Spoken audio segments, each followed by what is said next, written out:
እኛ ያልተከባበርነውን እንዴት ነው ሌላው አፍሪካዊ ያክብረን የምንለው? መከባበር የሚጀምረው እኮ ከቤት ነው። በአንድ ቀን 17 ሰው ይሞታል፣ ወደ ኢትዮጵያ ይላካል። ገዳዮቹ ጥቁሮቹ ቢሆኑም ከጥቁሮቹ ጀርባ ያለው አበሻ ነው። መኪና ስነዳ አንድም ቀን መስታወት ከፍተን ንርተን አናውቅም። ዘግተን ነው የምንነዳው። ነገር ይደርስብኛል። አዎ፣ ለምን ከኔ በለጠ በሚል ስሜት ወንድሞቻችንን ማስገደል ሳውዝ አፍሪካ ላይ የተለመደ ነው። የራሱ ወንድም ያስገደለም መረጃ ጄላ ላወራሃለሁና ምንድነው ችግሩ ፓስተር? አንድ አፍሪካዊ ሰው መኪና ውስጥ ቆልፈውበት እሳት እንደለቀቁበት ትዝ ይለኛል። ለምን ጥቁር ወንድሞቻቸውን በዚህ ልክ እንደሚገፉ አላቅም። የመበቃቀል ስሜት ካላቆምን ዛሬ አንዱን ገለናል፣ ነገ ደግሞ እኛ ማንሞትበት እኛ ቀጥለን የምንኖርበት ዋስትና የለንም። ምክንያቱም ደምን ይጠራል። አት ኤኒ ታይም የትኛውም ቦታ ላይ ወንጀል የሚፈጸምበት ሀገር ነው ሳውዝ አፍሪካ። አንድ የተቀጠረ ቅጥረኛ ነብሰ ገዳይ 3ቱን ገሏቸው ይሄዱ። እቁብ ሲደርስ ደግሞ ብሩን ለመዝረፍ እንደዚህ አይነት ነገር እንሰማለን። ሱቆች እየተዘጉ ነው። ሰው አጠገቡ ወንድሙ ስለሞተ ቀጥሎ ሱቅ የመክፈት አፒታይቱ እየተዘጋ ነው። ሳውዝ አፍሪካ ያለው ችግር ሳውዝ አፍሪካውያን ያመጡብን ችግር ቀላል ነው። እርግጠኛ ሆኜ ነው የምነግርህ፣ ከዚህ ምርጫ በኋላ ይፈታል ይሄ ችግር። ግን አብዛኛውን ወጣቶችን የአፓርታይድ ሲስተም ሽባ አድርጓቸው ነው ያሉ። ስራችንን ነጠቁን፣ አንዳንዴም የትዳር ጓደኞቻችንን ነጠቁን የሚል ክስ የሚያነሱ ወንዶቹ። በእርግጥ ትላልቅ እርሻዎች፣ ትላልቅ ኢንቨስትመንቶች ስቲል ናው በነጮች እጅ ነው። አንተ እዛው ስላለ ከሰኞ እስከ ሐሙስ ለፍቶ ያገኘውን ገንዘቡን በእነዚህ አርብ፣ ቅዳሜ፣ እሁድ በሚባሉ በዊኬንድ ቀናት ይጨርሳል። ሁል ጊዜ በምርጫ ሰሞን የሚነሱ ችግሮች አሉ ሳውዝ አፍሪካ ላይ። ተራ ቅንሃት ነው እንጂ ብዙ ሳውዝ አፍሪካውያን ስራ ወዳዶች አይደሉም። ሁሉም አላልኩ፣ አብዛኛዎቹ ኢትዮጵያን ጨምሮ 54ቱ የአፍሪካ ሀገራት የሳውዝ አፍሪካ ጠላቶች አይደሉም። በመዝገብ የማያውቀውን ተጨምሮ 1 ሚሊዮን አካባቢ ኢትዮጵያዊ ኤርትራዊ አለ ብዬ እገምታለሁ። ማንዴላን ብቻ አይደለም ኢትዮጵያ ያሰለጠነችው፣ ፓይለቶቻቸውን አሰልጥናለች፣ ወታደሮቻቸውን ትሬን አድርጋለች። ከዚህ በኋላ ግን የሚቀጥለው ጄኔሬሽን ደም እየፈሰሰ መቀጠል የለበትም። ሳውዝ አፍሪካ ላለው ኢትዮጵያዊ ኤርትራዊ ድምፅ መሆናቸውን እንዲቀጥሉ በዚህ አጋጣሚ ማበረታታት እፈልጋለሁ።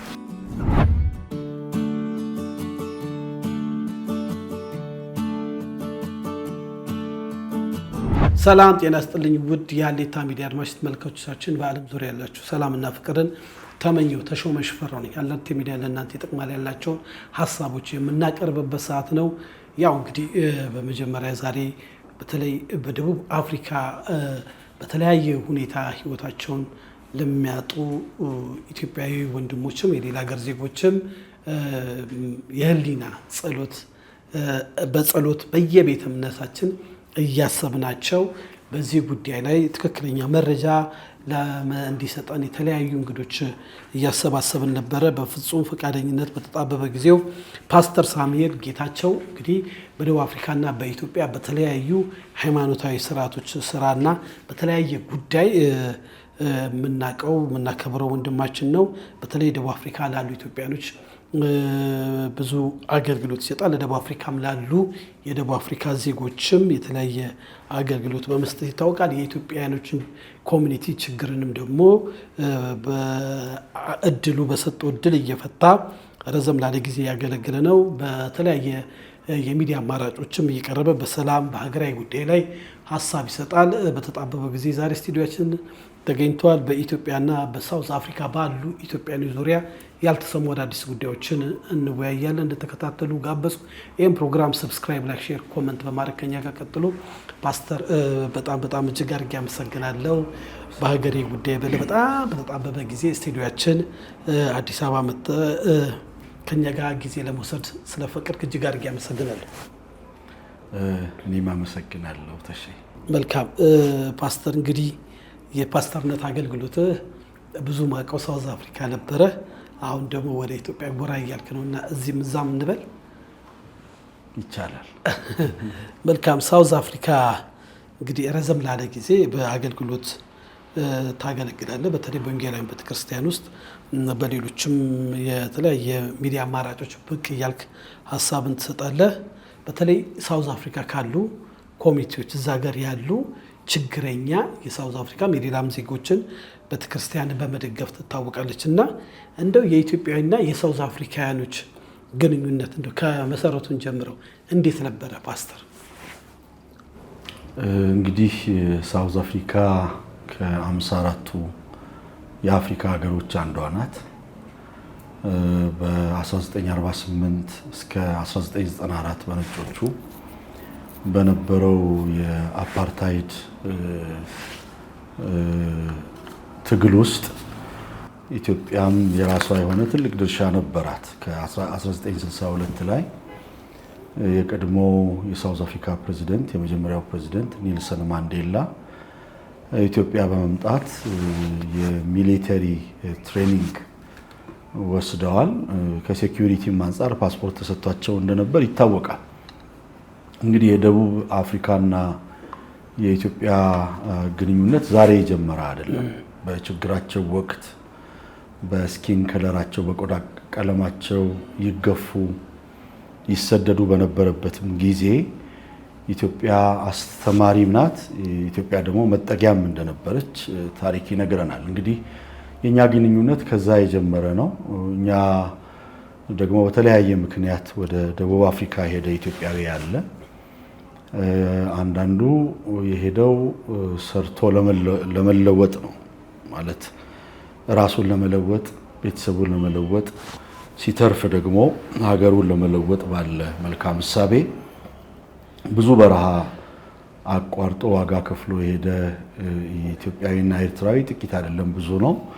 በዚህ አጋጣሚ ኢንቴንሽናቸው መነሻ ሀሳባቸውን ሳላደንቅ አላልፍም። ዋጋ ከፍለው ሌላው ኢትዮጵያዊ ዋጋ እንዳይከፍል በኢትዮጵያ ልማት ላይ አሉታዊ ተጽዕኖ እያሳረፉ ያሉ አገራቸውን የሚወዱ መልካም ዜጎች ናቸው ደቡብ አፍሪካ ያሉ ኢትዮጵያውያን። መልካም እንግዲህ ያው ጅማሬውን አንተ አብራርተዋል። ኢትዮጵያና ደቡብ አፍሪካ ቀላል የማይባል ግንኙነት ያላቸው ናቸው። እንግዲህ የደቡብ አፍሪካ የነጻነት ታጋዮች ወታደራዊ ስልጠና፣ ፖለቲካዊ ድጋፍም የምታደርግ ሀገር ናት። እሱን አብራርተልናል። እንደው ፓስተር ጠለቅ ወዳለው ከመግባቴ በፊት ፓስተር በደቡብ አፍሪካ ምን ያህል ጊዜ ይኖራል? ከኢትዮጵያ ኮሚኒቲ ጋር ያለስ ነገር ምንድን ነው? ኢትዮጵያን ችግሮች ዛሬ ብቻ ነበር በየተለያየ ዓመት የሚቀሰቀስ ነው እና ብዙ ችግሮችን ሆልድ አድርገህ ነገሮችን እንደምትፈታ ቃለው። እስቲ እንደው ፓስተር ማን ነው ለሚሉ ከአገልግሎት ጀምሮ ብታስተዋውቅልን። እኔ መጋቢ ሳሙኤል ጌታቸው እባላለሁ። ላለፉት 19 ዓመታት ሳውዝ አፍሪካ ኖር ያለው ያው መኖሪያዬ ጆሃንስበርግ ነው፣ ግን ሁሉም ፕሮቪንሶች ላይ በአገልግሎት የመሄድ አጋጣሚው ገጥሞኛል። እዛ ካሉ ከኢትዮጵያ ኮሚኒቲዎች እንዲሁም ከኢትዮጵያ ኤምባሲ ጋራ በቅርበት እንሰራለን። ሳውዝ አፍሪካ ያለውን በጎም ይሁን ደካማ ጎን በዚህ 19 ዓመት ለቀርቤ ለማየት እድሉን አግኝቻለሁ። ያገባሁት ኢትዮጵያ ቢሆንም 4ቱ ልጆቼ የተወለዱት ሳውዝ አፍሪካ ነው። የሳውዝ አፍሪካ ፐርማነንት ሬሲደንስ አላቸው እና ይሄ ነው እንግዲህ ሳውዝ አፍሪካ በጎም ጎን ያላት ሀገር ናት። መቼም አንድ ኢትዮጵያዊ 5 ሀገር አቋርጦ 6 ሀገር አቋርጦ ደቡብ አፍሪካ ሲሄድ ለምንድነው ኬንያ ያልሄደው? ለምንድነው ሞዛምቢክ ያልሄደው ወይም ኮንጎ ያልሄደው ብለን ብንጠይቅ ደቡብ አፍሪካ የተሻለ ኢኮኖሚ ያላትና መጤውን በሯን ከፍታ ዌልካም የምትል ሀገር ናት። ይሄ በጎ ጎኗ ነው። እንግዲህ አሁን ባለው ነባራዊ ሁኔታ ሳውዝ አፍሪካ ላይ በከፍተኛ ሁኔታ የዓለም አቀፍ የዜና ሽፋን ያገኘ ችግር ተቀስቅሷል። ዚኖፎቢያ ይባላል። ዚኖፎቢያ የአማርኛ ቃል አይደለም፣ የእንግሊዝኛም ቃል አይደለም፣ የግሪክ ቃል ነው። ዚኖ ማለት ስትሬንጅ ማለት ነው፣ እንግዳ ማለት ነው። ፎቢያ ማለት ደግሞ ፍራቻ ማለት ነው እና መጤ ፍርሃት ከግሪክ የተወሰደ ቃል ነው። የመጤ ወይንም የእንግዳ ሰዎች ፍርሃት የሚል ስያሜ ያለው እንቅስቃሴ ሳውዝ አፍሪካ ላይ አለ። ቅድም መግቢያ ላይ ለመናገር እንደሞከርኩት ኢትዮጵያን ጨምሮ 54ቱ የአፍሪካ ሀገራት የሳውዝ አፍሪካ ጠላቶች አይደሉም። በችግራቸው ወቅት መጠጊያቸው፣ ሚሊተሪ ትሬኒንግ የወሰዱበት በጣም የሚገርም ተሼ ፓይለቶቻቸው እንኳን ሳይቀር የሳውዝ አፍሪካ ኢትዮጵያ ነበር ይሰለጥኑ የነበሩት። ወታደሮቻቸው ኢትዮጵያ ይሰለጥኑ ነበር እና ኢትዮጵያ የሰለጠኑ ፓይለቶቻቸው ለተለያየ ኤርዌይስ ፓይለት ሆነዋል። ለዚምባብዌ፣ ለኢሚሬትስ እዚህ ሰልጥነው ፓይለት እንደሆኑ ታሪክ ይናገራል። እና ማንዴላን ብቻ አይደለም ኢትዮጵያ ያሰለጠነችው፣ ፓይለቶቻቸውን አሰልጥናለች፣ ወታደሮቻቸውን ትሬን አድርጋለች እና የረጅም ጊዜ ግንኙነት ነው ያለን። ግን አሁን ባለው ነባራዊ ሁኔታ ኢትዮጵያውያንን ጨምሮ ሌሎች የአፍሪካ ሀገሮች ይውጡልን የሚል እንቅስቃሴ አለ። በዚህ እንቅስቃሴ ውስጥ የሚያሳዝኑ ነገሮች ይከናወናሉ። ለሰልፍ ሲወጣ ሳውዝ አፍሪካው የአበሻውን ሱቅ የመዝረፍ አንዳንዴም አበሻውን የመግደል የአበሻውን አካል የማጉደል እንቅስቃሴ ይታያል። እንግዲህ ከ1948 የነጮቹ ዘመን እስከ 1994 ድረስ በነበረው የነጮቹ እንቅስቃሴ ጥቁሩን ይረግጡበት የነበረ እንቅስቃሴ ላይ የጎዷቸው ጥቁሮች አይደሉም፣ ነጮች ናቸው። ነጮች ናቸው ሰው ሆነው ተፈጥረው ከሰው በታች እንዲታዩ ያደረጓቸው። አህያውን ፈርቶ ዳውላውን እንደሚባል አሁን ሳውዝ አፍሪካውያን ቀን ከመጣላቸው በኋላ በትራቸውን እያነሱ ያሉት በአፍሪካዊ ጥቁር ወንድሞቻቸው ላይ ነው። ዚኖፎቢያ የምንለው ይሄ የመጤጠል እንቅስቃሴ እያካሄዱ ነው ያሉት። እንግዲህ ተገቢ ነው ብዬ አላስብም። በነገራችን ላይ ይሄ የመጤጠል እንቅስቃሴ የጀመረው ዛሬ አይደለም። 1994 በነጮቹ የመጀመሪያው የሳውዝ አፍሪካ ፕሬዚደንት ከተሾሙ ከአንድ ዓመት በኋላ እንቅስቃሴው እንደጀመረ ይነገራል። የዛሬ 31 ዓመት ማለት ነው። ብዙ ሰዎች ቅርብ ጊዜ እንደጀመረ ነው የሚያስቡት። ስራችንን ወሰዱብን፣ ቢዝነሳችንን ወሰዱብን የሚል ትክክለኛ ያልሆነ ምክንያት ይዘው ጥቁር ወንድሞቻቸው መግፋት የጀመሩት ዛሬ አይደለም፣ የዛሬ 31 ዓመት ነው። ከአፓርታይዱ ከ1994 በኋላ ነው ይሄ የዚኖፎቢያ እንቅስቃሴ የተጀመረው። 2008 በነጮቹ አሌክሳንድሪያ ላይ በከፍተኛ ሁኔታ ጥቁሮች ተገድለዋል፣ በሚዘገንን መንገድ ጥቁር አፍሪካውያን ማለት ነው። በዚህ በዚኖፎቢያው እንቅስቃሴ እንደውም አስታውሳለሁ አንድ አፍሪካዊ ሰው መኪና ውስጥ ቆልፈውበት እሳት እንደለቀቁበት ትዝ ይለኛል። አይ ቲንክ 2008 አሌክሳንድሪያ ላይ በነበረው የዚኖፎቢክ አታክ ማለት። መልካም እንግዲህ ነባራዊ ሁኔታውን ስናይ አንተም ስታነሳቸው ሳውዝ አፍሪካ ያው በአፓርታይድ በነጮች አገዛዝ ስር ነበረች። ነፃነቷን ከተጎናጸፈች በኋላ አንዳንድ የሚዲያ ሰዎች የይስሙላ ነው የሚሉ አሉ። ለምሳሌ አሁንም ኢኮኖሚውን የነጭ ባለሀብቶች እንደያዙ ኢቭን የተለያየ የመንግስት መስሪያ ቤቶችም ሊደር ሆነው እንደሚሰሩ ይታወቃል። እንደዚህ ደግሞ ከአፍሪካ ሀገር ሄዱ ወንድሞቻቸውን በዚህ መልክ ማጥቃታቸው ተገቢ አይደለም፣ ነፃነታቸውን እንደው ሙሉ ማድረግ አለባቸው ይላሉ። በእርግጥ ትላልቅ እርሻዎች፣ ትላልቅ ኢንቨስትመንቶች ስቲል ናው በነጮች እጅ ነው። ፓስተር አንተ እዛው ስላለ በትክክል ከፍተኛ የሆነ የኢኮኖሚው አቅም በነጭ እጅ ነው ያለው። እንግዲህ ጥቁሩ በቁጥር 51.6 ሚሊዮን አካባቢ ሳውዝ አፍሪካዊ ጥቁር ነው። ነጮቹ ከ60 ሚሊዮን የሳውዝ አፍሪካ ፖፑሌሽን 4.5 ሚሊዮን ናቸው። ግን የኢኮኖሚው ከፍታ ማእጅ ነው ያለው ከተባለ ነጮቹ እጅ ነው ያለው። እንግዲህ የኢኮኖሚውን ከፍታ የወሰዱባቸው ከድሮም ጀምሮ ነጮቹ ሆነው ሳለ ሱቅ በደረቴ ሆኖ የሚተዳደረውን ምስኪን አፍሪካዊ መግፋት፣ መግደል፣ ማቁሰል፣ አካል ማጉደል ልክ ነው ብዬ አላስብም። ስደተኝነት ግሎባል ፊኖሜና ነው። ስደተኛ አውሮፓም አለ፣ አሜሪካ ስደተኛ አለ። እኛም አገር በአቅማችን እኮ 1 ሚሊዮን ስደተኞች እናስተናግዳለን። ከሱዳን፣ ከየመን፣ ከኤርትራ፣ ከኔበሪንግ ካንትሪስ እኛም ሀገር ከሶሪያ ካምፕ አለን። የአቅማችንን ያህል ሰዎች እያስጠጋን ነው። እነሱም ምናልባት ኢትዮጵያውያን ሄደው ቢጠጉ ምንም ብርቅ አይደለም። ይሄ ግሎባል ፊኖሜና በዓለም አቀፍ ደረጃ ተቀባይነት ያለው አሰራር ነው እና እንግዲህ ለምን ጥቁር ወንድሞቻቸውን በዚህ ልክ እንደሚገፉ አላቅም። ምናልባትም አንዱ ጥርጣሬ አሁን ምርጫ ደርሷል ሳውዝ አፍሪካ። ሁል ጊዜ በምርጫ ሰሞን የሚነሱ ችግሮች አሉ ሳውዝ አፍሪካ ላይ። ምናልባት ፓርቲዎች ወይም ነጮች ከጀርባ ሆነው የተለያየ የፖለቲካ ፓርቲዎች የሚያንቀሳቅሱት እንቅስቃሴ ይመስለኛል።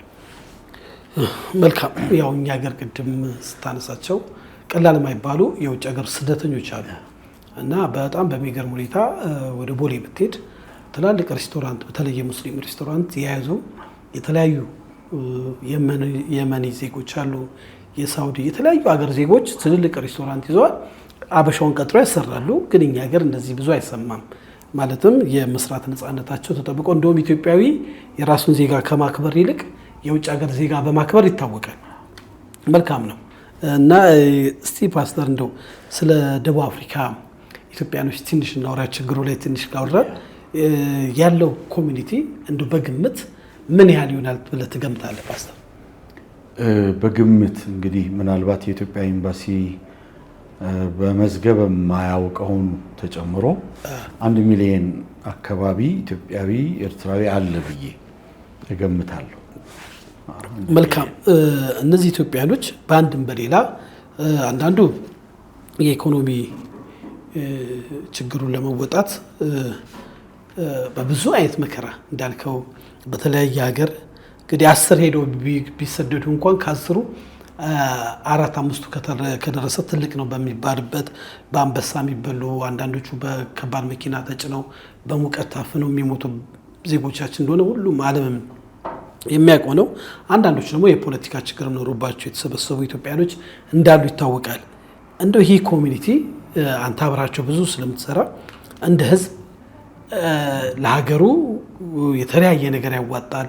እዚህ ደግሞ የቤተሰቡን ኢኮኖሚ ሲደግፍ ሀገሩንም እየደገፈ ነው እና አብዛኛው ኢትዮጵያኖች በምን አይነት ስራ መስክ ላይ ነው የተሰማሩት?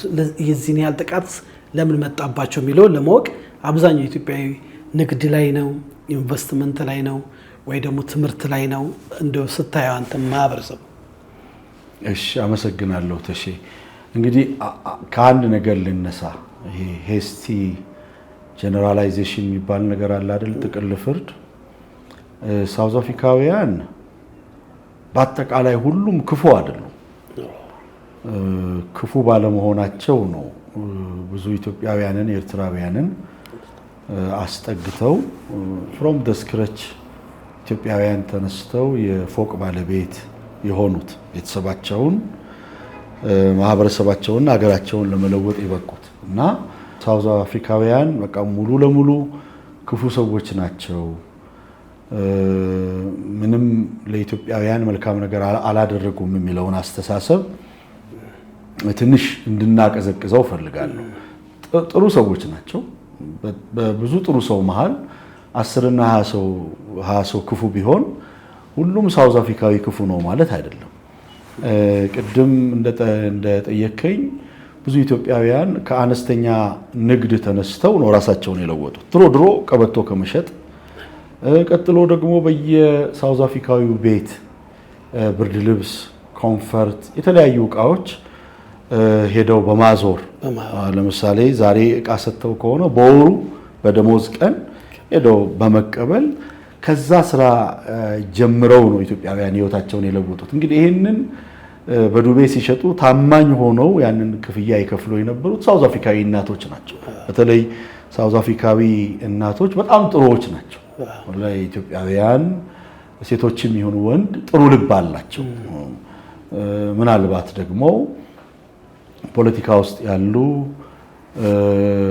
ስራችንን ነጠቁን፣ አንዳንዴም የትዳር ጓደኞቻችንን ነጠቁን የሚል ክስ የሚያነሱ ወንዶቹ ትንሽ ጥላቻ ሊኖራቸው ቢችልም ሁሉም ሳውዝ አፍሪካዊ ክፉ ነው የሚለው ድምዳሜ እንደው ትንሽ እንትን ባላንስ ለማስያዝ ፈልጌ ያው ከ2010 ከነጮቹ ዘመን በኋላ አብዛኛው ኢትዮጵያዊ የተሰማራው ሱቅ ስራ ላይ ነው።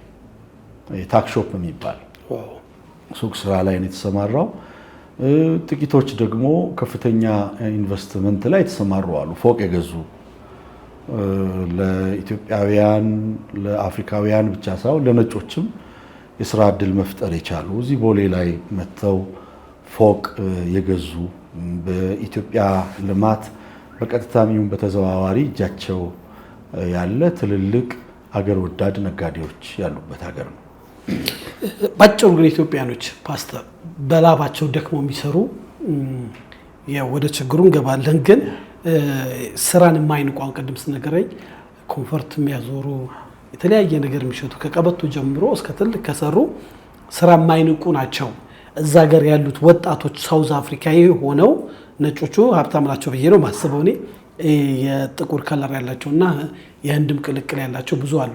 እነሱ ስራ ላይ የነሱ ስራችን ተሻማ ሲሉ እነሱ እንደ ኢትዮጵያኑ ዝቅ ብለው ይሰራሉ ፓስተር ወይ ዝም ብለው ኮምፕሌክስ ነው ሲያዩዋቸው?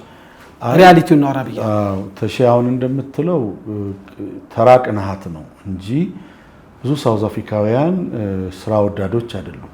ሁሉም አላልኩ፣ አብዛኛው አብዛኛዎቹ ለምሳሌ እዛ ሀገር ከአርብ እስከ እሁድ ዊኬንድ ይባላል። አብዛኛው ወጣት የሚያሳልፈው እየጠጣ ወይንም ዓለማዊ ተግባር እያከናወነ ነው። ከሰኞ እስከ ሐሙስ ለፍቶ ያገኘውን ገንዘቡን በእነዚህ አርብ፣ ቅዳሜ፣ እሁድ በሚባሉ በዊኬንድ ቀናት ይጨርሳል እና ኢትዮጵያውያን የሚሰሩትን ስራ ስሩ ተብለው ቢሰጣቸው እርግጠኛ ነኝ አይሰሩም። ማለት ኢትዮጵያውያን ወገኖቼ፣ ወንድሞቼ፣ እህቶቼ ስለሆኑ ሳይሆን ጠንካራ ሰራተኞች ናቸው። ቅድም እንዳልከው ስራ ማይንቁ ሱቅ በደረቴ ከመሆን ቀበቶ ከመሸጥ ብርድ ልብስ ከማዞር ኮንፈርት ከማዞር ተነስተው ራሳቸውን የለወጡ ስራ የማይንቁ የሄዱበትን ዓላማ የሚያውቁ ናቸው። ሁሉም ኢትዮጵያውያን እያልኩ አይደለም፣ አብዛኛው ኢትዮጵያውያን እና ቅንሃት ካልሆነ በቀር እንደው ያንን የሚሰሩትን ስራ ኢትዮጵያውያንም ሆነ ሌላ የአፍሪካ ዜጎች ትተው ቢወጡ ተክተው ሌሎች የአፍሪካ ዜጎች በሚሰሩበት ጥራት ይሰራሉ የሚል ጥርጣሬ አለኝ። ለምንድን ነው ይሄን የምለው? ነጮቹ በአፓርታይድ ዘመን ጥቁሮቹን በራሳቸው እንዳይተማመኑ አድርገው አበላሽተዋቸዋል። ይሄን ቋንቋ አልጠቀም።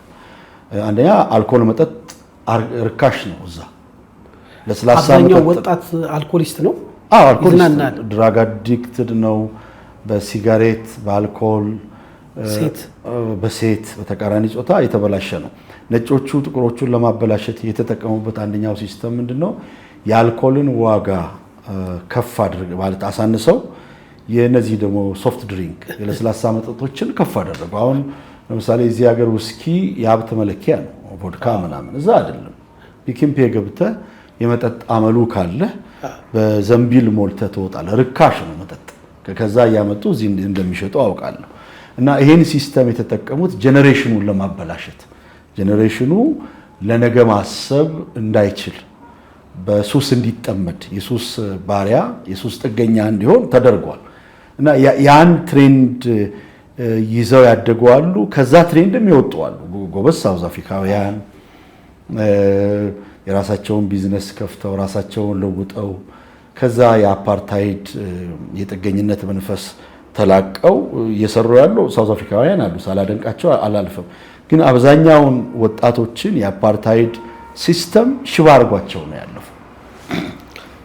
በጣም ይገርማል። እስቲ ፓስተር እንደ ወቅታዊ ነገር ላይ ደግሞ ትንሽ ብለን ወደ ኋላ መለስ እንላለን። ሰሞኑን አንድ ቪዲዮ ዓለም ላይ ተሰራጭቶ በጣም ብዙ ኢትዮጵያኖችን ያስደነግጣል። እንደ ካፌም ይመስላል፣ መዝናኛ ነገር ይመስላል። አንድ ጥቁር ገብቶ አንድ አበሻን ይመስለኛል፣ በእርግጠኛ ኢትዮጵያዊ ስለተባለ ነው፣ በሁለት ጥይት ገሎት ኢዝሊ ቀላል ምንም ወፍ እንኳን የገደለ በማይመስለው መልኩ ገሎት ሲሄድ አይቼ አንተ ጋር ደውዬ ስል አይተሽ እኛ በማናውቀው ወይ ደግሞ ብዙ ኢትዮጵያ በሚያልቀው ብዙ ኢትዮጵያኖች ሬሳቸው ዴሊ ወደዚህ እየተላከ ነው እና ስለዚህ ነገር ስለይ ትንሽ ህመሙ ተሰማኝና እስቲ ፓስተር ጠቅላላ አውዱን እንደ ቪዲዮ የተቀረጸው እንጂ ሳይቀረጽ ደግሞ ህይወቱ የሚያልፍ ብዙ አለና ሶርሱ ምንድን ነው መገዳደሉ ያመጣው ከምንጩ ብዙ አይነት ነገሮች ሩመሮች እየሰማን ነው። አንዳንዱ የእርስ በርስ ግጭት ነው የሚለው ይሄ በቪዲዮ የሚቀረጸው ያውን ይውጡልን ከሚለው ሐሳብ ይልቅ የውስጥ ችግር፣ የውስጥ ኮምፕሌክስ፣ የውስጥ ቅናት፣ የውስጥ መፈላለግ ነው የሚሉ አሉ። እንደው ፓስተር በቦታው ስላለ ጠቅላላ አድርገህ ሪያሊቲውን ብትነግረን። እንግዲህ ግድያውን በሁለት መንገድ ነው ማየት ያለብን። አሁን እነዚህ ዚኖፎቢክ ማርች ወይንም የመጤጠል ሰልፍ የሚያካሂዱ ሳውዝ አፍሪካውያን እውነት ለመናገር አሁን ባለው ነባራዊ ሁኔታ ሱቅ እየሰበሩ አይደለም፣ መኪና እያቃጠሉ ሰው እየገደሉ አይደለም ያለው፣ ውጡልን እያሉ ነው። በእርግጥ ግን ግድያውን በተመለከተ አሁን ስለ ማክዶናልድ አንስተህልኛል። በጣም አገር የሚያለሙ ቤተሰብን የሚረዱ 3 ኢትዮጵያዊ ወንድሞቻችን እኔ ረጅም ዘመን ቤተክርስቲያን ተክለን ያገለገልንበት አካባቢ ነው ጂፒ የሚባለው እና እዛ አካባቢ ላይ ነው አንድ የተቀጠረ ቅጥረኛ ነብሰ ገዳይ 3ቱን ገሏቸው የሄደው። ዚኖፎቢያ ቢሆን ኖሮ እዛ ምግብ ቤት ውስጥ የሞሉ አፍሪካውያን ነበሩ። ሁሉንም ነው ገሎ መሄድ ያለበት። ዚኖፎቢክ አታክ ሳይሆን እነዚህን ሰዎች ግደልልኝ ተብሎ ምናልባትም በሌላ ኢትዮጵያዊ ገንዘብ ተከፍሎት የመጣ ነብሰ ገዳይ ነው። እንዲህ አይነት ነብሰ ገዳዮች አሉ እዛው ጂፒ ላይ። በእነዚህ ጥቂት ቀናት ወይም በአንድ ወር ካልተሳሳቱ ከ6 እስከ 7 ወንድሞቻችን ሞተዋል እና የተቀጠሩ ቅጥረኛ ነብሰ ገዳዮች መጥተው ገለዋቸው ብቻ ነው የሚሄዱት።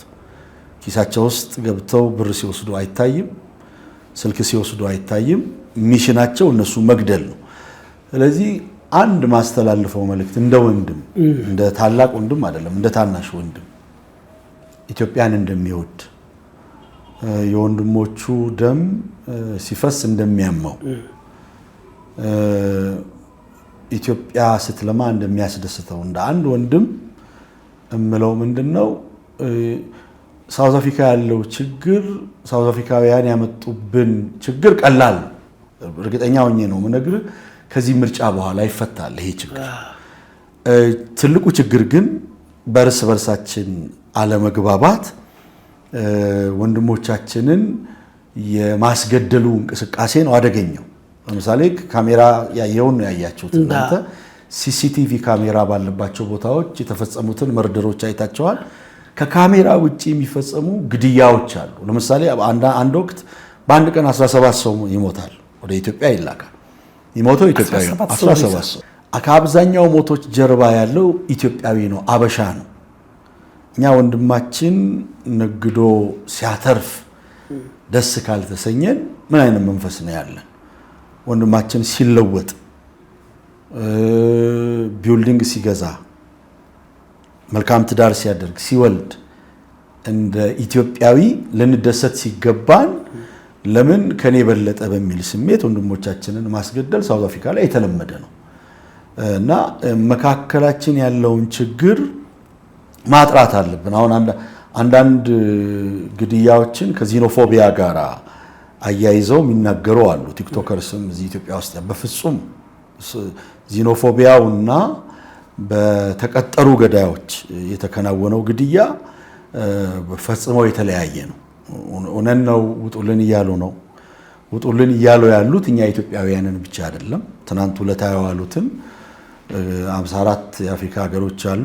ከ53 የአፍሪካ ሀገሮች የመጡትን ወንድሞች ነው ውጡ እያሉ ያሉት። ግን እኛ መሀል ያለውን ችግር የቤተ ኦርቶዶክስ ቤተ እምነት አባቶች አሉን፣ ጳጳሳት፣ ቤተ ሙስሊም ቤተ እምነት አባቶች አሉን፣ ፕሮቴስታንት ላይ አባቶች አሉን፣ የኮሚኒቲ ሊደሮች አሉን። እኔ የሃይማኖት አስተማሪ እንደመሆነ መጠን የአቤል ደም ከምድር ይጣራ ነበር፣ ይጮህ ነበር። ደም ድምፅ አለው። የመበቃቀል ስሜት ካላቆምን ዛሬ አንዱን ገለናል፣ ነገ ደግሞ እኛ ማንሞትበት እኛ ቀጥለን የምንኖርበት ዋስትና የለንም። ምክንያቱም ደምን ይጠራል።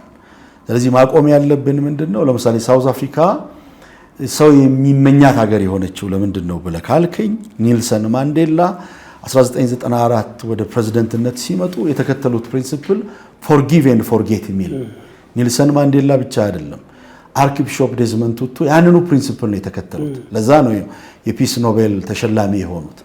እና እንበቀላቸው ነጮቹን ብለው ቢሉ ኖሮ ሳውዝ አፍሪካ ደሃ ነው የምትሆነው። ማንም የሚቋምጥላት የሚፈልጋት ሀገር አትሆንም። እንደ ዚምባብዌ ስደተኛ የሚበዛባት ሀገር ትሆን ነበር። ስለዚህ አሁንም ለኛ ለኢትዮጵያውያን የሚያስፈልገን እርቅ ነው። ስር ነቀል እርቅ ሀገር ውስጥም ሊሆን ይችላል፣ ከሀገር ውጭ መታረቅ አለብን። እንደ ፓስተር ሀገር ውስጥ ያለው ችግር ጥላ ነው ወይንስ የኢኮኖሚ ችግር ነው? የኢኮኖሚ ማለት አንድ ሰው እንዳንተ ሲያስረዳኝ ደቡብ አፍሪካ ውስጥ ለጉብኝት እና ለአንዳንድ ጉዳይ ሄዶ የኢትዮጵያኖች ስለሚሰሩት እያየ ይሄ የሚያምር ፎቅ ከኔ ገዝቶታል ግን የለም ይባላል። በጣም ነው የሚያሳዝነው። ሰውየው ሞቷል፣ ፎቁ ግን አለ።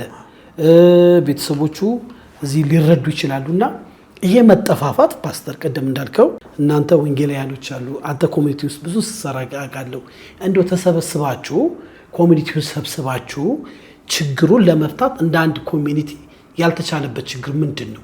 አንዳንዱ ወንድሙን እያስገደለ ወንድሙ ብዙ ውስጥ ወደ ውስጥ እንገባለን። የራሱ ወንድም ያስገደለም መረጃ ጄላ ላወራሃለውና ምንድነው ችግሩ ፓስተር? እኔ ተነጋግሮ መፍታት የኮሚኒቲ መሪዎችን አደንቃለሁ። ኦርቶዶክስ ቤተ እምነት ያሉ አባቶች እግዚአብሔር ይባርካቸው፣ ፕሮቴስታንቱ ሙስሊምም ጋር ያሉ የሰላም ሰባኪዎች ናቸው። እንግዲህ እኛ ለሰላም ጥሪ ወይንም መልእክት ምላሽ መስጠት ካቃተን ይሄ ወንድሞቻችንን ማጥፋት ይቀጥላል። ዛሬ እኔ ጀግና ሁኜ በአንድ ሰው ላይ ብሰለጥን ነገ ደግሞ አቅም ማጣበት ጊዜ ይመጣል። የሚሻለው ሩዋንዳ በሁለቱ ጎሳዎች መሃል የነበረ ጄኖሳይድ ወይንም የዘር ማጥፋት ጦርነት ያን ሁሉ እልቂት ካመጣ በኋላ ተስማምተው አፍሪካ ሊቀናባት ሀገር ሆናለች በእርቅ። እኛም ብንታረቅ የአባቶችን ምክር ብንሰማ በቀል ብናቆም መገዳደል ብናቆም ሳውዝ አፍሪካ እውነት ለመናገር መልካም ሀገር ናት። እኛ ያልተከባበርነውን እንዴት ነው ሌላው አፍሪካዊ ያክብረን የምንለው? መከባበር የሚጀምረው እኮ ከቤት ነው። መከባበር የሚጀምረው ከኢትዮጵያዊነት ነው፣ ከኤርትራዊነት ነው። እኛ እርስ በርስ በነገራችን ላይ ብዙ ፖሊስ ኦፊሰርስ ወዳጆች አሉኝ፣ ጓደኞች ይነግሩኛል። የእናንተ ሰዎች እንዴት ነው ወንድሞቻቸው የሚገሉት? ለምንድን ነው እንዲህ የሚያደርጉት ይላሉ። እነዚህ አሁን ልብሰ ገዳዮቹ አንዳንዶቹ ይያዛል፣ ሁሉ ሲጠየቁ ከሌ ነው ይላሉ። ከሌ ነው ገንዘብ ሰጥቶ እንድገል ያደረገኝ ይላሉ። ገዳዮቹ ጥቁሮቹ ቢሆኑም ከጥቁሮቹ ጀርባ ያለው አበሻ ነው። ስለዚህ ለምንድን ነው ወንድሞቻችሁን የሚያስገድሉት ብለው ፖሊስ ኦፊሰሮች ይነግሩኛልና መቼም የቤትን ገበና የሀገርን ገበና አውጥተህ ስለማትጥል ምንድነው እንደው ልባስ ያለው መልስ ፓስተር በብዙ ጥንቃቄ እንደምታወራው ለኮሚኒቲው ማሰበ ነው የጋበዝን። በተጣበበ ሰዓት በብዙ ስራ ማለት የመጣው እንደው ተሽ ያታስገድደኝ ስትለኝ ይሄ ትልቅ ጉዳይ ነው ብለን ነውና ያው እንዲረዱ የምንፈልገው ሳውዝ አፍሪካ ያሉ ኢትዮጵያኖች ለነሱ ድምጽ ለመሆን ዋናው ደግሞ ግን ችግሩ ደግሞ ይሄ ከሆነ ምናወራው በአማርኛ ነው ይስሙንና ወንድማይ ነገራችን በእምነት በሃይማኖት በኤምባሲ እዚህ ሀገር ያሉ ደግሞ ትልልቅ ሰዎች አሉ። አስፈላጊ ከሆነ አደራጅቶ እኮ ፓስተር ሄዶ መለመንም ይቻላል። አርቲስቶች አሉ እንደ ቴዲ አፍሮ አይነት። አሁን እዩ ጩፌም ድምጽ እየሆነ ነው። ነብይ እዩ ጩፌ ከወንጌላዊት ቤተክርስቲያን ካውንስሉ፣ ሌሎችም ድርጅቶች ድምጽ ቢሆኑ እንደ መንግስት ትልቅ ድምጽ ይሆናል። ከዛ ግን ዋናው የቤት ችግር የሚፈታው እርስ በርስ በመነጋገር ነውና አንድ ነገር ሰማው ፓስተር በጣም በሚያሳዝን ሁኔታ የራሱን ወንድም ለገንዘብ ብሎ ያስገደለ የሚል መረጃ ሰማው። ሁለተኛ ደግሞ ከአንድ አካባቢ ይወጡና አንዱ ሻይን ሲያደርግ በኮምፕሌክስ የሚያስገድላለና እቁብ ሲደርስ ደግሞ ብሩን ለመዝረፍ እንደዚህ አይነት ነገር እንሰማለን። በእርግጥ እነዚህ ነገሮች በዛ ውስጥ የሚባለው ወሬ ነው ወይ እውነታ አለው? ይሄ ነገር እያወጣጡ አይደለም እንደው ከእውነት በላይ ነው ማለት ምንም የታወቀ ነው። ወንድሙን እውነት ነው ያስገድላል። በራሱ እጅ ወንድሙንም የገደለ ወንድም አለ እና እኔ ምንድነው ማስበው ችግራችን መንፈሳዊ ነው። መንፈሳዊ ነው ብዬ ነው ማስበው። ትልቅ ጸሎት፣ ትልቅ ንስሐ ያስፈልገናል። የኛን እንቆቅልሽ ሊፈታ የሚችለው የሰማይና የምድር ፈጣሪ የሆነው እግዚአብሔር ነው። ሁሉም በየቤተ እምነቱ ወደ ፈጣሪው መጮህና እውነተኛ ንስሐ መግባት አለበት፣ መመለስ ማድረግ አለበት። ካልተመለስን ግን ቅድም እንደጠቀስኩልህ ደምን ይጠራል። ዛሬ ያጎቴ ልጅ ከሌ ያስገድለዋል ብዬ ቀን ጠብቄ እኔ ሌባ ገድዬ ደግሞ ሌላውን እያስገደልኩ ከቀጠልኩ ታሪካችን የመበቃቀል ሆኖ ፍቅር ሳናይ፣ ሰላም ሳናይ፣ ቅድም እንዳልከው በገዛነው ሕንፃ ላይ ሳንኖር፣ የገዛነውን አዲስ መኪና ሳንነዳ፣ የጀመርነውን አዲስ የትዳር ቤት ሳንኖር ሁሉ ነገር በጅምር ይቆማል ማለት ነው። ስለዚህ ያ እንዳይሆን ቅድም ያመጣው ጥሩ ሐሳብ አለ። ጠንካራ የእምነት አባቶች አሉ፣ ሰላምን የሚሰብኩ ቲክቶከርስ አሉ፣ ዩቲዩብ ላይ የሚሰሩ አሉ። እና የሳውዝ አፍሪካው ችግር የኛም የጋራ ችግር ነው። እውነት ሳውዝ አፍሪካ ያለውን ህዝብ አደንቃለሁ። አሁን ለምሳሌ ሬኔሰንስ ዳምን በተመለከተ የኛ ቤተ እምነት ሳትቀር ብዙ ገንዘብ ልከናል። ገበታ ለሀገር ፕሮጀክት ላይ ገንዘብ ልከናል። ለምን? የሀገራችን የኢትዮጵያ ልማት የኛ ልማት ነው፣ የሀገራችን የኢትዮጵያ ጉዳት የኛ ጉዳት ነው ብለን ነው የምናምነው። ስለዚህ አሁን ሳውዝ አፍሪካ ያለው ህዝብ ተጎድቷል። ሱቆች እየተዘጉ ነው። ሰው አጠገቡ ወንድሙ ስለሞተ ቀጥሎ ሱቅ የመክፈት አፒታይቱ እየተዘጋ ነው። የትምህርት ሞራሉ፣ የስራ ሞራሉ እየተዘጋ ነው። ከኛ ይልቅ የሚደመጡ ምሁራን አሉ። ለምሳሌ አፍሪካን ፓን አፍሪካኒዝም ውስጥ የሚሰሩ ጥሩ የእንግሊዝኛ እውቀት ያላቸው፣ ጥሩ የዲፕሎማሲ እውቀት ያላቸው እዛ ካለው ኢትዮጵያዊ ይልቅ የሚደመጡ አሉ እና ድምጽ እየሆኑ ነው። እግዚአብሔር ይባርካቸው። አሁንም ጨምረው ድምጽ ሊሆኑልን ይገባል። እዛ ያለው ህዝብ አሁን ባለው ነባራዊ ሁኔታ እየተጨነቀ ነው። ኢቭን ትምህርት ቤት ላይ ዶክመንት የሌላቸው እዛ የተወለዱ ኢትዮጵያውያን አትማሩም እየተባሉ እንግዲህ እዛ ተወልደው መብት ሲያጡ በጣም ነው የሚያሳዝነው። ሌላው ደግሞ ወረቀት የማግኘት ችግር አለ። ወረቀት የማግኘት ፍላጎት ቢኖርም በዚህ ጊዜ ሆም አፌር ላይ አሳይለም ፔፐር እየተሰጠ አይደለም እና ከዚህ በፊት መንግስታችን የጀመረው ጥሩ እንቅስቃሴ አለ። ያንን እንቅስቃሴ ቢቀጥልልን መቼም እኔ አንድ ተራ ሰው ነኝ። ከኔ ድምጽ ይልቅ በተሻለ ሁኔታ መንግስትን የወከለ ግለሰብ ወይንም ሰው ድምጽ ይሰማል። ስለዚህ ድምጽ ሳውዝ አፍሪካ ላለው ኢትዮጵያዊ ኤርትራዊ ድምጽ መሆናቸውን እንዲቀጥሉ በዚህ አጋጣሚ ማበረታታት ፈልጋለሁ። መልካም። እንግዲህ በደቡብ አፍሪካ ያላችሁ ኢትዮጵያኖች እንግዲህ እግዚአብሔር ከስጋት ያወጣቸው። በተለይ ማህበረሰብ አንቂዎች፣ ተጽዕኖ ፈጣሪዎች፣ ታዋቂ ግለሰቦች፣ የመንግስት ባለስልጣኖች፣ የሃይማኖት አባቶች ለነዚህ ኢትዮጵያኖች ድምጽ ሆኑ።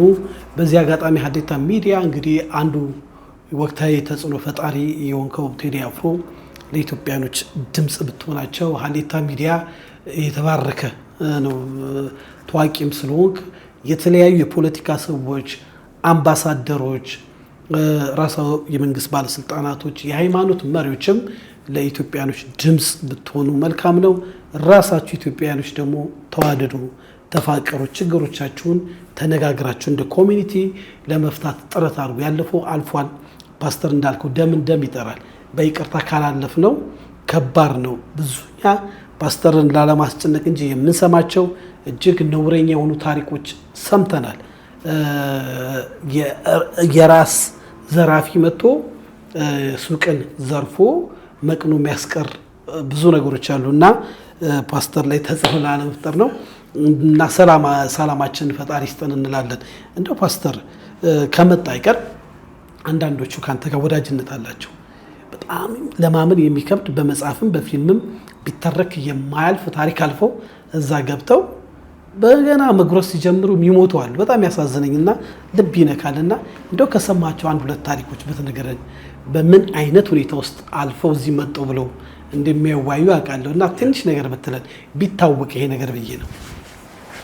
አዎ ብዙ ኢትዮጵያውያን እንግዲህ ከሀገራቸው የተነሱበት ሞቶ ወይም መነሻ ሀሳብ ጥሩ ነው እና ያንን ጥሩ መነሻ ሀሳብ ይዘው ምናልባት ደቡብ አፍሪካ ኤምባሲ ሄደው ቪዛ ቢጠይቁ ስለማያገኙ 5-6 ሀገር አቋርጠው ነው የሚሄዱት። አንዳንዱ በጫካ፣ አንዳንዱ በውቅያኖስ ላይ ከንፋስ በማይከላከል ከሞገድ በማይከላከል አቅም በሌለው ታንኳ እድሉ ሆኖ 3 ቀን 4 ቀን ውሃ ላይ አድሮ ጾሞ ጸልዮ ተስሎ የሚበላው አጥቶ አንዳንዶቹ ሲናገሩ የራሳቸውን ምንድነው ሽንት ጠጥተው በአሳቃቂ ሁኔታ እንግዲህ ሳውዝ አፍሪካ ደርሰው ራሳቸውንም ለውጠው አገራቸውንም የለወጡ ጀግኖች ናቸው። በዚህ ቅድምም አድንቄያቸዋለሁ፣ አሁንም አደንቃቸዋለሁና መንገዱ ከባድ ነው። አንዳንዱን አውሬ በልቶታል፣ አንዳንዱን ሌባ አግኝቶታል፣ አንዳንዱ ተደፍሯል። የተደፈሩ ወንዶች፣ የተደፈሩ ሴቶች፣ ተደፍረው በሽተኛ የሆኑ እህት ወንድሞቻችን ቤቱ ይቁጠረው። እንዳልከውም ደግሞ ይህን ሁሉ ስቃይ ያልፈው ገብተው አለፈልኝ እፎ ያልኩ ሲሉ በገቡ 2ኛ ቀናቸው የሚገደሉ፣ በገቡ 1ኛ ቀናቸው የሚገደሉ፣ በወባ የሚሞቱ፣ በተለያየ ተላላፊ በሽታዎች የሚሞቱ ኢትዮጵያውያን ብዙ ናቸው እና እዛ ደርሰው ገንዘብ ሲልኩ ቀላል ይመስላል። ቀላል አይደለም። ገንዘቡም ሳውዝ አፍሪካ በቀላል የሚገኝ አይደለም። ሌባ ተኩሶባቸው፣ ሌባ በጩቤ ወቅቷቸው፣ ሳይኮሎጂካል የሆነ ደግሞ ጫና አለባቸው። ኮሽ ባለ ቁጥር ይደነግጣሉ። መኪና ስነዳ አንድም ቀን መስታወት ከፍተን ንድተን አናውቅም። ዘግተን ነው የምንነዳው። ለምን ነገር ይደርስብኛል? አዎ አት ኤኒ ታይም መኪናችንን ዘግተው ሊዘርፉን ይችላሉ። ቀርቦ እንኳን የሚነዳ ሰው ካየን በፍጥነት ነው ከዛ ቦታ ማምለጥ የምንፈልገው። አት ኤኒ ታይም የትኛውም ቦታ ላይ ወንጀል የሚፈጸምበት ሀገር ነው ሳውዝ አፍሪካ ከሴኩሪቲ አንጻር።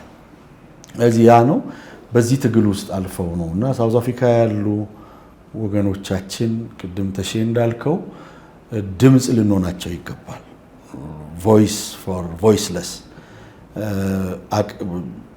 አንቀጽ ህግ ጠቅሶ የሚናገርላቸው ሰው፣ ታሪክን የሚናገርላቸው ሰው ያስፈልጋል። ከዚህ በፊትም መንግስታችን የሰራው በጣም በጎ ስራ አለ ከዲፕሎማሲው አንጻር። አሁንም ደግሞ ያንን አጠንክሮ መስራት አለበት። መቼም ዜጋ ናቸው ማለት ሬሳቸው ብቻ አይደለም ወደ ኢትዮጵያ የሚመጣው ገንዘባቸውም ነው ማለት መቀበሪያ ሳውዝ አፍሪካም አለ ማለት መቀበር ከተፈለገ ግን ሁሉም ሰው የትም ሀገር የሞተ ሰው በቃ ኢትዮጵያ ልቀበር ይላል። ለኢትዮጵያ ካለው ልብ እትብቱ የተቆረጠበትም ሀገር ስለሆነ ስለዚህ ብዙ ኢትዮጵያውያን ሬሳቸው ብቻ አይደለም ወደዚህ ሀገር የተላከው ገንዘባቸውንም ልከዋል፣ ፖቴንሻላቸውን ልከዋል፣ አቅማቸውን ልከዋል፣ ለሀገራቸው ጸልየዋል፣ ለሀገራቸው አዋጥተዋል። ስለዚህ መንግስት ከዚህ በፊት ያደረገ ያለውን መልካም አስተዋጽኦ ቀጥሎ እንዲያደርግ ያው በብዙ አክብሮት ማበረታታት ፈልጋለሁ። ከዚህ በፊት የተደረጉ ጥሩ የዲፕሎማሲ ግንኙነቶች አሉ ሳላደንቃቸው ማላልፋቸው። አይ ቲንክ የዛሬ 6 ዓመት ፕራይም ሚኒስተራችን በወረቀት ጉዳይ ከአገሬው ከፕሬዚደንት ሲሪያል ራማፎሳ ጋራ ጥሩ ግንኙነት እንዳደረጉ አስታውሳለሁ። አሁንም ያ ግንኙነት ቢቀጥል በትህትና ያው መልእክቴን ማድረስ ፈልጋለሁ። መልካም፣ እጅግ አድርገን እናመሰግናለን ፓስተር አንተን። ይሄን የማይመለከት ጉዳይ ነው። በወንጌላውያን ቤተክርስቲያን ውስጥ ያላችሁ በተለይ በደቡብ አፍሪካ ከኢትዮጵያ እየሄዳችሁ የብዙ ደቡብ አፍሪካ ኢትዮጵያኖችን ገንዘብ የተቀበላችሁ ለአገልግሎትም ቢሆን በአንድም በሌላ እናንተም ትጠበቃላችሁ። ድምጽ መሆን አለባችሁ። ገንዘባቸው ብቻ ሳይሆን የነሱንም የእናንተንም ጸሎት ይፈልጋሉ፣ እርዳታም ይፈልጋሉ። ፓስተር እንግዲህ አንተ ደው ሳውዝ አፍሪካ ደስ የሚለኝ አንዱ አገልግሎት እዛው ላሉ ችግረኛ ሳውዝ አፍሪካዎች በቪዲዮ ለማስገባት ወይ በፎቶ እንሞክራለን፣ ታግዛለና ይሄ አገልግሎት ምን ያህል ጊዜ ሆነው? ምን ያህልስ የሳውዝ አፍሪካ እኮ ብዙ ሰው ችግረኛ ያለ አይመስለውምና አለ ችግረኛ የሚረዳ ታግዛለ። ራሳቸው የዛ ሀገር ዜጎች እነሱን ትንሽ ብትላል። እንግዲህ 19 ዓመት ሙሉ በችግር ውስጥ ያሉ ሳውዝ አፍሪካውያንን እናግዛለን። ያ ማለት እኛ ከሳውዝ አፍሪካውያን የተሻለ ኢኮኖሚ አቅም አለን ማለት አይደለም። የለንም፣ ይታወቃል። ስለሌለን ነው ኢኮኖሚያችንን ለማሻሻል ለሰርቫይቫል ወደ ሳውዝ አፍሪካ ይሄድ ነው። አገኘን። ስናገኝ መጀመሪያ የምናስበው ሀገራችንን ነው፣ ምንም ጥያቄ የለውም። ቤተሰቦቻችንን፣ ወገኖቻችንን ነው። ሲተርፍ ደግሞ ወደ ሳውዝ አፍሪካ ስንገባ የገባ ነው ኢምፒቲ ሃንድድ ነው። ዶላር ተሸክሞ የገባ የለም፣ እኔን ጨምሮ ባዶ እጃችንን የገባ ነው። ገንዘብ ያገኘ ነው ከነሱ ጓሮ ነው። እነሱ ናቸው የሰጡን። በሌላ ቋንቋ እነሱን ሰዎች ደግሞ ተቸግረው አለመደገፍ በታላቁ መጽሐፍ በመጽሐፍ ቅዱስም ኃጢአት ነው። ስለዚህ ያለንን ዘይትም አሉ ድሃ ሳውዝ አፍሪካውያን የሚለምኑ አሉ፣ የቸገራቸው አሉ። እና ለነሱ ወንጌል በምንሰብክ ቁጥር ሁሉ ያለንን እናካፍላለን። በዚህ ደግሞ የሚሰማን ሳቲስፋክሽን ትልቅ ነው። መቼም ዘር እየመረጥን ምረዳ ከሆነ ተው ሃይማኖተኛነቱን ሂዩማኒቲ የሚባል ነገር አለ። ኡቡንቱ ይሉታል በሳውዝ አፍሪካ ቋንቋ። ሂዩማኒቲ ሰብአዊነት፣ ሰው እስከሆነ ድረስ ሰውን የመርዳት ውዴታ ብቻ ሳይሆን ግዴታ አለብን። ያን እያደረግን ነው። ሳውዝ አፍሪካ ላይ ብቻ አይደለም የምናደርገው፣ አዲስ አበባ አድርገናል። 1000 ችግረኞችን ረድተናል። በጣም ከምናከብራቸው ክብርት የከተማችን ከንቲባ አዳነች አቤቤ ጋር ሆሳና ከተማ ላይ ከዞኑ ፕሬዚደንት ከዶክተር እንደሻው ጋር ከክቡር ፕሬዚደንት ጋር ሻሸመኔ ላይ፣ አዋሳ ላይ፣ ግብጽ ላይ ሁሉ አድርገናል፣ ካይሮ አድርገናል። እና በእኔ እምነት ወንጌል ዘር የለውም፣ ቀለም የለውም። ወንጌል ለሰው ዘር ሁሉ ነው። ወንጌል የነፍስ መልእክት ነው። ቀጥሎ ደግሞ የስጋም ነው። አሁን እኔ ወንጌል ሰብኬ 10 ልብስ እያለኝ አንተ ልብስ ሳይኖርህ ቀርቶ በቃ ሂድና ፀሐይ ሙቅ ማለት የለብኝም። ካለን 2 ማካፈል አለብን። ማካፈል ደግሞ የኢትዮጵያዊ ባህሪ ነው እና ከነሱ የተሻለ ሀብት ስላለን ሳይሆን ፍቅርንም ማሳየት አንደኛ ዲፕሎማሲም ነው ማለት። በእንዲህ አይነት ወቅት ተነስተው ሀገራችንን ልቀቁ የሚሉ ሰዎች ፍቅር ስናሳያቸው ያለንን ስናካፍላቸው ይከላከሉናል። የተከላከሉበት ቦታ አለ። እንዲህ እርዳታ በምንሰጥባቸው ቦታዎች ላይ አስቸጋሪ ሁኔታ ሲፈጠር የወንድሞቻችን ሱቅ እንዳይዘረፍ ይጠብቃሉ።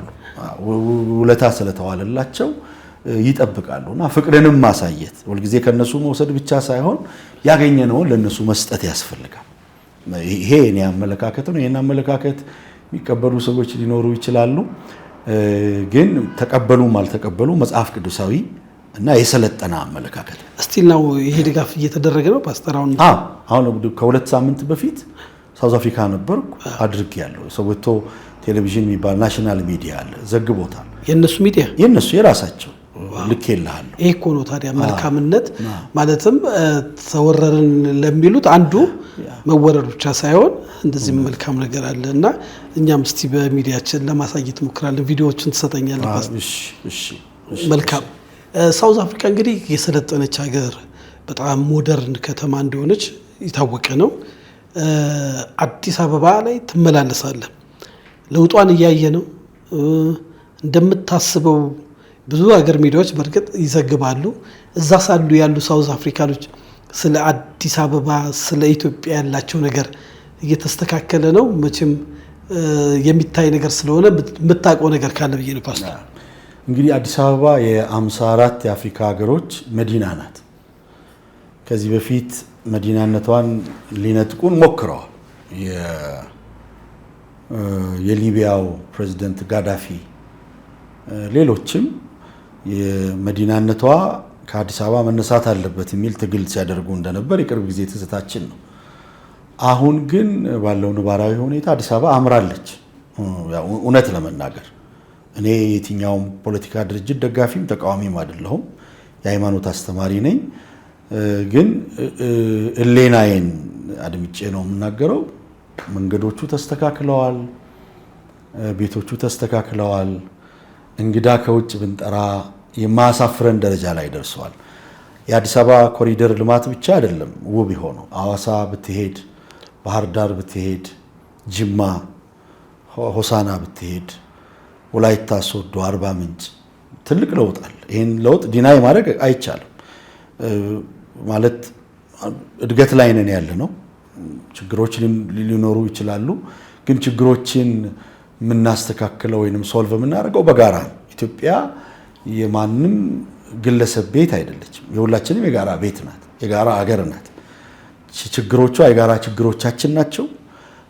ልማቷም ደግሞ የጋራ ልማታችን ናቸውና አሁን ባለው ነባራዊ ሁኔታ አዲስ አበባ ለውጥ አላት። እንደውም በአንድ ወቅት የሳውዝ አፍሪካው ፕሬዚደንት ሲሪል ራማፎሳ የኢትዮጵያን የኮሪደር ልማት አንስተው አድንቀዋል። እንግዲህ ሳውዝ አፍሪካ እውነን ለመናገር አፍሪካን አሜሪካ ነው የሚባለው። በ2005 የከተማ ደረጃ ምደባ ኬፕታውን አንደኛ ወጣለች ከዓለም። እንግዲህ እንደዚህ አይነት ውብ ከተሞች ካሉበት አገር የመጡት ፕሬዝዳንት አገራችንን ማድነቃቸው በትክክልም ለውጥ አይተዋል። እሳቸው ያውቃሉ ሲመላለሱ ስለነበር። ስለዚህ ለውጡን ሳላደንቅ አላልፍም። ለለውጡ ደግሞ ለለውጡ ምክንያት የሆኑትንም የሥራ ኃላፊዎች በዚህ አጋጣሚ አመሰግናለሁ ፓስተር። እንግዲህ በኢትዮጵያኖች በደቡብ አፍሪካ ላሉ ኢትዮጵያኖች ድምፅ ለመሆን ሀሳብ ደግሞ እዚህ ላለው ማህበረሰብ ሀሌታ ሚዲያ እንግዲህ በመላው ዓለም ተወዳጅ ሚዲያ ነው። ሳውዝ አፍሪካም አሜሪካም ሁሉም ቦታ የሚሰማ ነው። ለሁሉም ኢትዮጵያኖች ሲያስተላልፍኩ መልእክት እጅግ አድርገን እያመሰገንን እንደው ከመጣው ማስተላለፍ አለብኝ የምትለው ነገር ካለ ፓስተር ይኸው። እሺ ተሼ ያው በቅድሚያ ሀሌታ ሚዲያን ማመስገን እፈልጋለሁ። ያው ብዙ መልካም ስራ እየሰራችሁ ነው ያላችሁት። ደቡብ አፍሪካም የተለያየ ሀገርም ሲሄድ የእናንተን የሚዲያ በጎ ተጽዕኖ ሰዎችም ሲመሰክሩ ያለው እኔም ባገኘሁት አጋጣሚ ይከታተላለሁ። በዚህ አጋጣሚ ሚዲያማኖችንም ጋዜጠኞችንም እግዚአብሔር ይባርካችሁ ማለት እፈልጋለሁ። ማስተላለፍ የምፈልገው መልእክት እንፋቀር። ብዙ ታሪክ አለን፣ የተበደልንበት፣ የተገፋንበት፣ ወንድሞቻችንን በግፍ ያጣንበት። የወንድሞቻችን ደም ፈሶ ሊሆን ይችላል ከዚህ በፊት። ከዚህ በኋላ ግን የሚቀጥለው ጀነሬሽን ደም እየፈሰሰ መቀጠል የለበትም። አስተሳሰባችን ኒልሰን ማንዴላ፣ ዴዝመንድ ቱቱ፣ ህንድ ሀገር የተነሱት ማህተመ ጋንዲ፣ እነዚህ ሪቮሉሽነሪ የሆኑ አብዮታዊ የሆኑ መሪዎች ያመጡትን ለውጥ ግንዛቤ ውስጥ አድርገን የሃይማኖት አባቶች፣ የኮሚኒቲ መሪዎች በኢትዮጵያ መካከል ያለውን ጠብ፣ አለመግባባት አስታርቀን አገራችንን በፍቅር ወደፊት ማስኬድ እንችላለን። ከተፋቀርን አንድ ከሆን ትልቅ ሪሶርስ ያላት ትልቅ ፖቴንሻል ያላት አገር ናት ያለችን። በስነ ጥበቡ ሊሆን ይችላል፣ በፖለቲካው፣ በሳይንሱ፣ በሁሉም ረድፍ የተካኑ የኢትዮጵያ ልጆች ስላሉ ይሄንን ፖቴንሻል ይሄንን አቅም አስተባብረን ብንፋቀር አንድ ብንሆን የተሻለች የበለጸገች ኢትዮጵያን ማየት እንችላለን። እጅግ አድርጌ አመሰግናለሁ ፓስተር። ውድ የሀሌታ ሚዲያ አድማጭ ተመልካቾቻችን ሀሌታ ሚዲያ ከእናንተ ጋር አብራ ትቆማለች። ፈጣሪ ፈቃዱ ከሆነ በተቻለ መጠን ኢትዮጵያዊ ድምፅ የሚሆኑ ሰዎች እያመጣን ደግሞ እናንተን ለመደገፍ ስራ እንሰራለን። ጠንከር ያለ ግሩፕ ደግሞ አስተባብረን መተንም ለመጎብኘት ጥረት እናደርጋለን። እስከዛው ፈጣሪ ባላችሁበት ፓስተር እንዳለው ሰላም፣ ፍቅር፣ እኛው ለኛው እንተዛዘር። ያለፈው ነገር አልፏል። እንደየቤተ እምነታችሁ ይቅር ተባባሉ፣ ተያያዙ፣ ጠንክሩ። በቅርቡ እንግዲህ ሀገራችን ለውጥ ላይ ናት። መታችሁ ደግሞ እናንተ ፎይ በላችሁ የምትኖሩበት ይሆናል። እናንተ የምታደርጉት ነገር ቤት ይቁጠረው። ሚሊዮን የሚቆጠሩ ወንድምቶቻችሁን ታስተምራላችሁ፣ ትለፋላችሁ፣ ህይወታችሁን መስዋዕት እያደረጋችሁ ፈጣሪ ከእናንተ ጋር ይሁን። ይህን ፕሮግራም ሰብስክራይብ፣ ላይክ፣ ሼር፣ ኮመንት በማድረግ ለብዙዎች ተደራሽ ይሁን። የሚመለከታችሁ የመንግስት አካላቶችም በተቻላችሁ መጠን እየሰራችሁ እየለፋችሁ ነው። ባላችሁ ድምፅ እነዚህ ኢትዮጵያኖችን አግዟቸው። ሰላምና ፍቅርን የምመኘው ከስቱዲዮ ተሾመ ሽፈራው ነኝ። ሻሎም።